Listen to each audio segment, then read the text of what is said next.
অপরূপ কারুকাজ সম্বলিত মোগল স্থাপত্যের অন্যতম নিদর্শন হল এই ঝাউদিয়া শাহী জামে মসজিদ।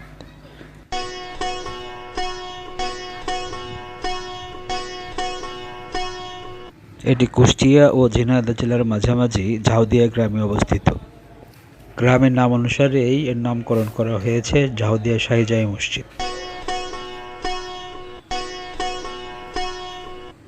প্রায় ৩৫০ বছর আগে ইরাক থেকে আগত সাধক সুফি আদান আলী এটি ধর্মপ্রচারের উদ্দেশ্যে নির্মাণ করেন। তবে এখানে জনশ্রুতি আছে অনেক বছর আগে অলৌকিকভাবে মসজিদটি এখানেই নির্মিত হয়।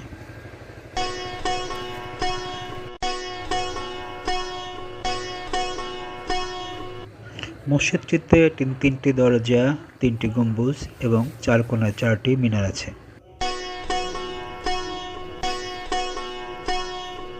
মসজিদের ভেতরের অনিন্দ্য কাজগুলো খুবই সুন্দর। এখানে ৩টি কাতারে সারিবদ্ধ হয়ে একত্রে জামাতে সালাত আদায় করা যায়।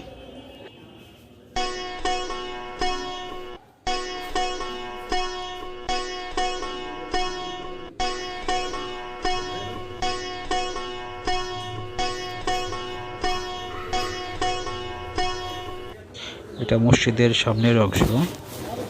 শুক্রবারে এখানে অনেক মুসল্লির সমাগম হয়। তাদের নামাজে পড়ার সুবিধার্থে এখানে বিশাল আকারে ছাউনিটা নিয়ে দেওয়া হয়েছে। এটা দরজা, উপরে ছাউনি। মসজিদের সামনের অংশ। ছাউনির নিচে মুসল্লিরা শুক্রবারে জামাতবদ্ধভাবে সালাত আদায় করতে পারে।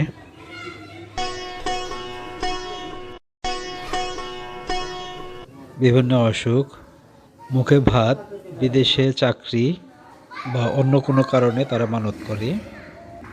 শুক্রবার সমাগম বেশি হয়। এদিন আশেপাশের এলাকায় বিভিন্ন ধরনের জিনিসপত্রের মেলার আয়োজন করা হয়। গণপূর্ত বিভাগের দায়িত্বে থাকা মসজিদটি সংস্কার করা খুবই প্রয়োজন, তাহলে ঐতিহাসিক এই স্থানটি ধ্বংসের হাত থেকে রক্ষা পাবে।